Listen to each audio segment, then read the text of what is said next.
It's time for Trivia Tracks with yours truly, Price Robertson, sponsored by Washita Valley Respiratory Care and Beth Smith at Edward Jones. American Heritage Magazine called this famous blues singer the father of rock and roll. The Rock and Roll Hall of Fame describes him as being the first ever rock star. Although he didn't single-handedly invent the genre, Robert Johnson displayed a combination of singing, guitar skills, and songwriting talent that has influenced later generations of musicians. Though his career was brief, he is now recognized as a master of the blues, particularly the Delta blues style, and is also one of the most influential musicians of the 20th century. Robert Leroy Johnson was born May 8, 1911 in Hazelhurst, Mississippi. He grew up with his mother, but soon moved up to live with his father, Charles Dodds, in Memphis. Charles changed his last name to Spencer, and so Robert was known in his younger years as Robert Spencer. Around 1918, Johnson moved to an area around Robinsonville and Tunica, Mississippi, to rejoin his mother, who had remarried. Not much is known about Johnson's childhood other than the fact that he was always interested in music. As a teenager, Johnson met Son House and Willie Brown, two Delta blues musicians who would become his mentors. He soon found work as a traveling performer who played mostly on street corners, in juke joints, and at Saturday night dances.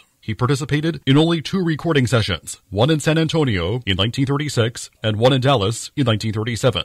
That produced 29 distinct songs, with 13 surviving alternate takes, recorded by famed Country Music Hall of Fame producer Don Law. These songs, recorded solo in improvised studios, were the totality of his recorded output. Most were released as 10-inch, 78 RPM singles from 1937 to 1938. Among the songs Johnson recorded in San Antonio were I Believe I'll Dust My Broom, Sweet Home Chicago, and Crossroad Blues, which later became blues standards. The first to be released was Terraplane Blues, backed with Last Fair Deal Gone Down, which sold as many as 10,000 copies. On August 16, 1938, Robert Johnson died at the age of just 27. The cause of his death remains under dispute. Some people claim he was shot, while others believe he was poisoned. His official death certificate, however, states that Johnson died of syphilis. He was scheduled to perform at Carnegie Hall at the time of his death. Years later, Don Law, who by then worked for Columbia Records, assembled a collection of Johnson's recordings titled King of the Delta Blues that was released by Columbia in 1961. It is widely credited with finally bringing Johnson's work to a wider audience. Many of Johnson's songs have been covered over the years, becoming hits for other artists, and his guitar licks and lyrics have been borrowed by many later musicians, including Eric Clapton, Bob Dylan, Keith Richards of the Rolling Stones, and Led Zeppelin's Robert Plant. 2 films, the 1991 documentary The Search for Robert Johnson by John Hammond Jr., and the 1997 documentary Can't You Hear the Wind Howl? The Life and Music of Robert Johnson, which included reconstructed scenes with Kev Mo as Johnson, were attempts to document his life and demonstrated the difficulties arising from the scant historical record and conflicting oral accounts. Over the years, the significance of Johnson and his music has been recognized by the Rock and Roll, Grammy and Blues Halls of Fame and the National Recording Preservation Board. Till next time,